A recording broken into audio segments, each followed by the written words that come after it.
Motorista de guincho é acusado de crime federal após remover veículo de agentes do ICE.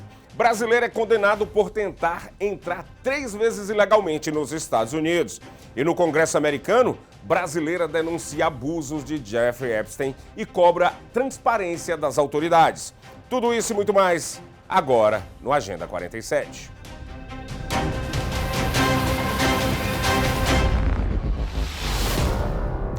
Olá, está no ar o Agenda 47. Estamos presentes em várias plataformas para que você fique sempre bem informado.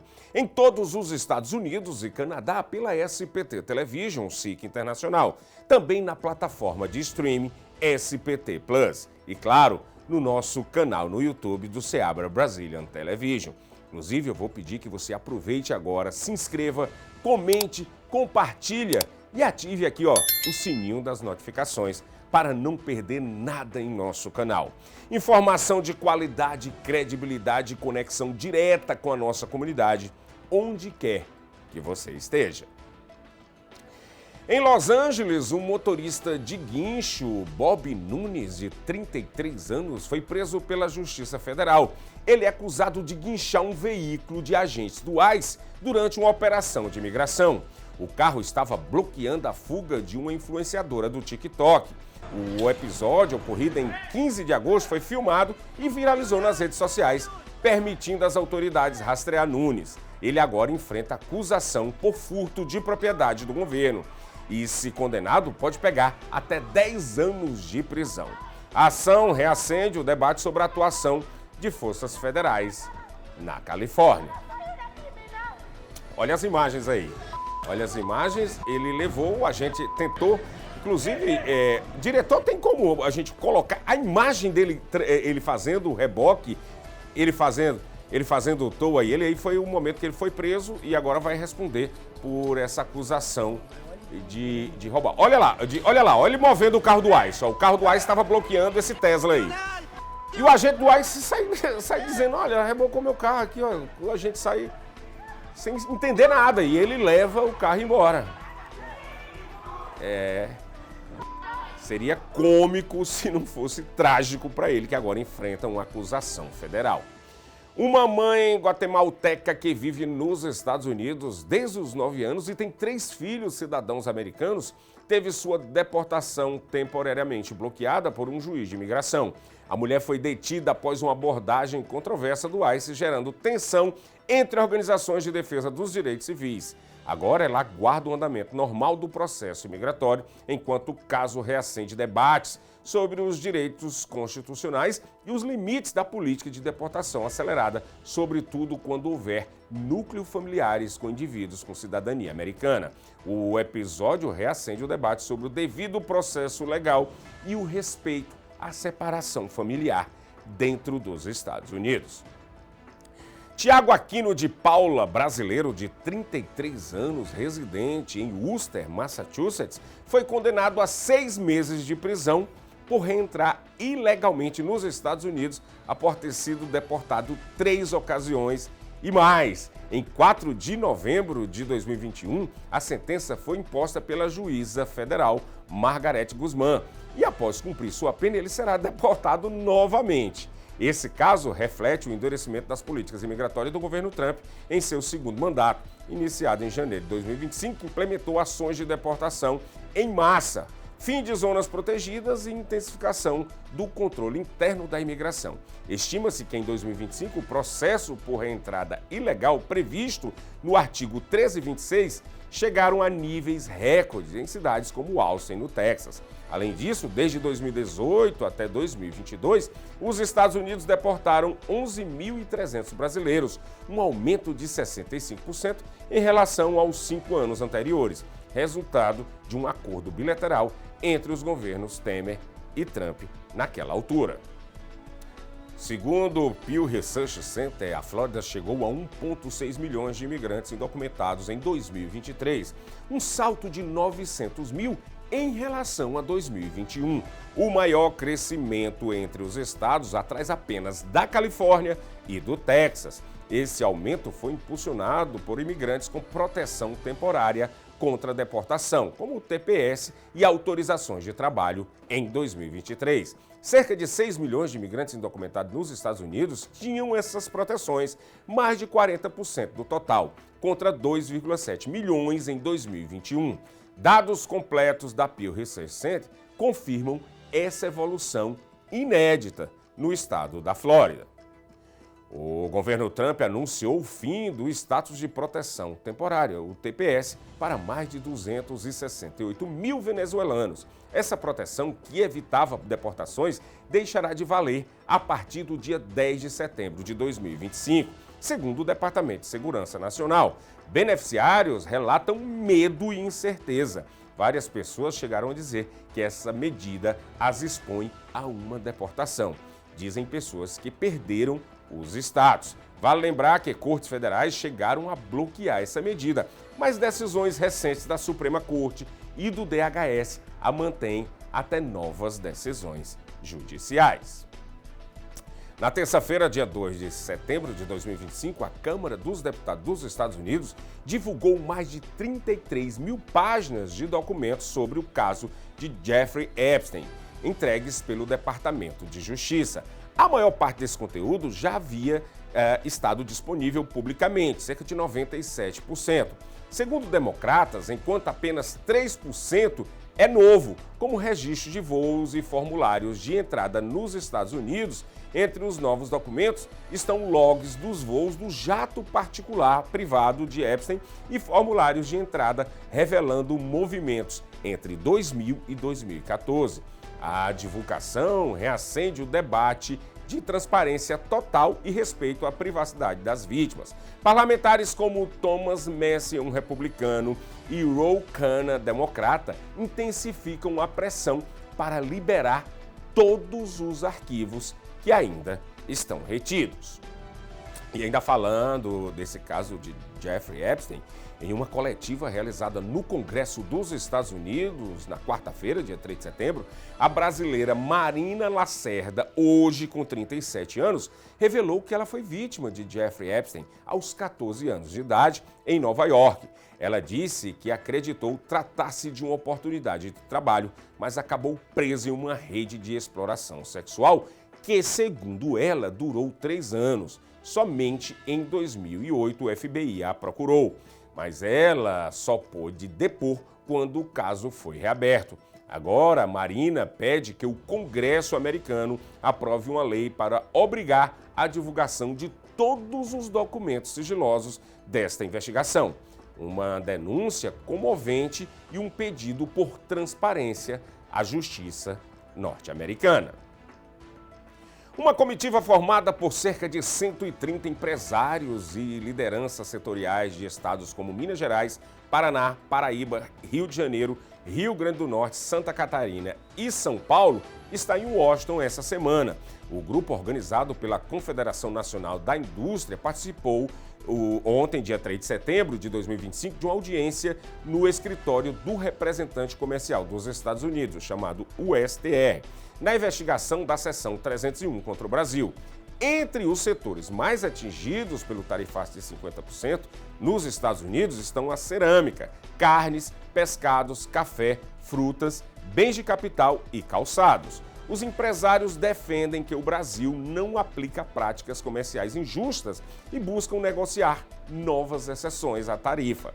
Além de destravar o diálogo bilateral, a missão estende-se até hoje, dia 4 de setembro, com encontros com parlamentares, autoridades brasileiras e representantes dos Estados Unidos, numa tentativa de reverter ou pelo menos mitigar os impactos desta medida. O vice-secretário de Estado dos Estados Unidos aconselhou esses empresários a priorizar o debate lá em Brasília e não aqui em Washington sobre as tarifas impostas pelos Estados Unidos.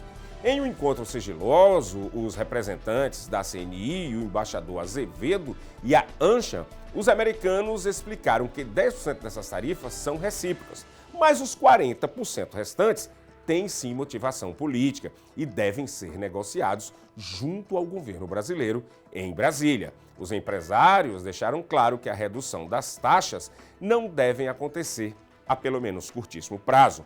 mas podem surgir exceções à lista atual de isenções. A mensagem dos Estados Unidos ficou bem clara: a pressão política deve ser feita em casa, e não em DC. Apelações. O Tribunal Federal de Apelações aqui dos Estados Unidos decidiu que o presidente Trump agiu fora da lei ao usar a Lei Internacional de Poderes Econômicos de Emergência, o chamado IEPA, para impor tarifas abrangentes apelidadas de Liberation Day sobre países como a China, Brasil e Índia. A corte argumentou que o IEPA não autoriza tarifas tão genéricas, pois essa prerrogativa é exclusiva do Congresso. As tarifas permanecem vigentes até 14 de outubro de 2025, dando tempo para que a administração recorra à Suprema Corte. Em protesto, Trump pediu uma resposta rápida, alertando que o país pode enfrentar uma devastação econômica se essas taxas forem derrubadas, e destacou que a decisão pode prejudicar acordos comerciais-chave com a União Europeia, Japão e Coreia do Sul. Agora, todos estão de olhos voltados para a Suprema Corte, que decidirá se Trump para impor essas tarifas sob a declaração de emergência nacional. Caso o veredito seja mantido, empresas poderão exigir o reembolso das tarifas já pagas, que ultrapassam a bagatela de 210 bilhões de dólares. Desde abril de 2025, o presidente dos Estados Unidos, Donald Trump, havia congelado cerca de 2,2 bilhões de dólares em verbas federais para pesquisas da Universidade de Harvard. A administração justificava que o corte seria uma resposta ao suposto fracasso da universidade em combater o antissemitismo e a ideologia de woke, no campus. Em 3 de setembro, a juíza federal Alison Burgos considerou o congelamento ilegal e retaliatório, violando a liberdade de expressão e a lei federal, e determinou que os recursos sejam imediatamente restituídos. A administração Trump prometeu recorrer e continua afirmando que Harvard não protege adequadamente seus estudantes judeus. Mas a decisão judicial representou uma importante vitória para a liberdade acadêmica e pesquisa científica. Em uma declaração na quarta-feira, dia 3, durante uma entrevista em Pequim, o presidente da Rússia, Vladimir Putin, criticou a tarifa de 50% imposta pelos Estados Unidos a exportações brasileiras, afirmando que não se trata de medida econômica, mas sim de um reflexo de problema interno no Brasil, especialmente nas relações entre autoridades atuais e o ex-presidente Jair Bolsonaro.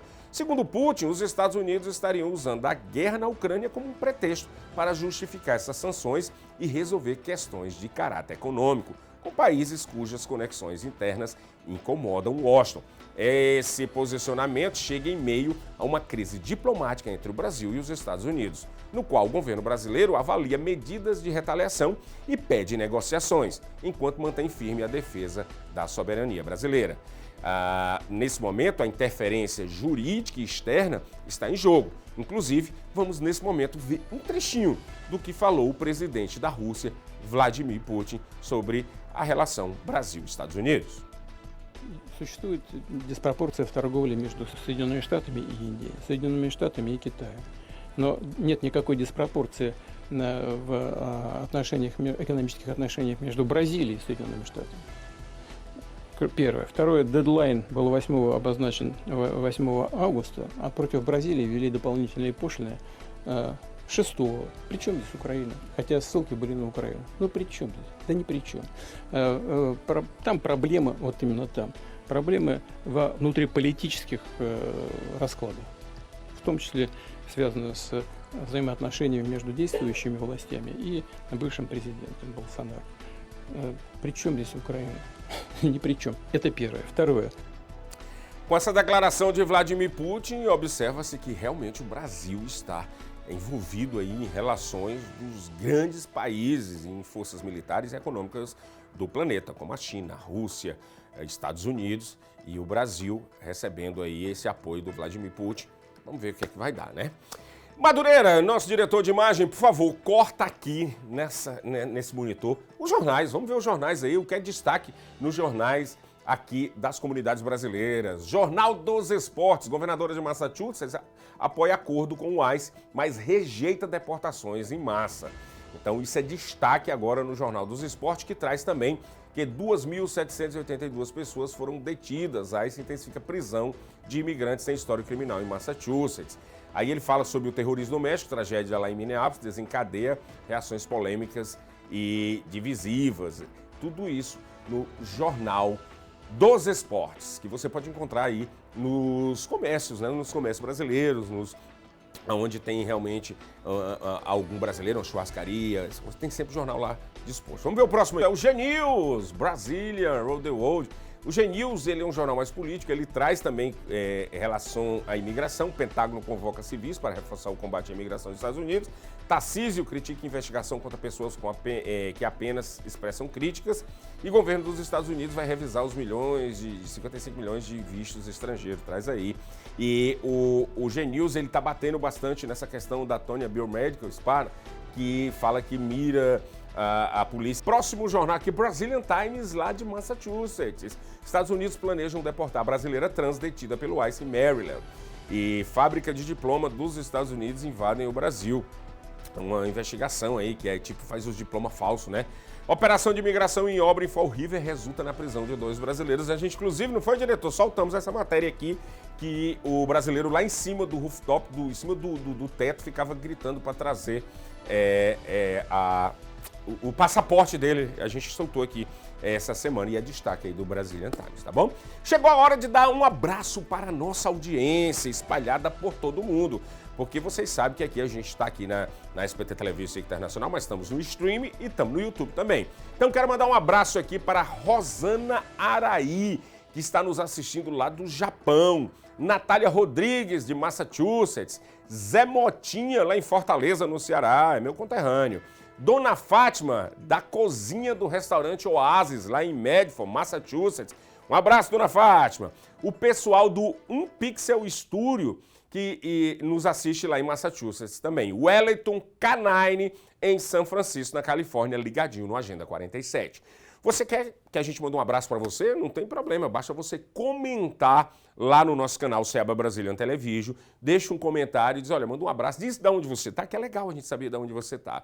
E aí você comentou, assistiu o Jornal 47, logo mais 7 horas da noite, tem o Brasil News, assiste, mas é muito importante depois do comentário, você dá um like ou dislike, porque às vezes a pessoa não gostou da notícia, dá um dislike, não tem problema, ou like ou dislike, mas o mais importante é se inscrever. Nós temos uma meta, nós estamos com quase 9 mil seguidores nesse momento, 9 mil subscribers, 8.600, 900 e alguma coisa.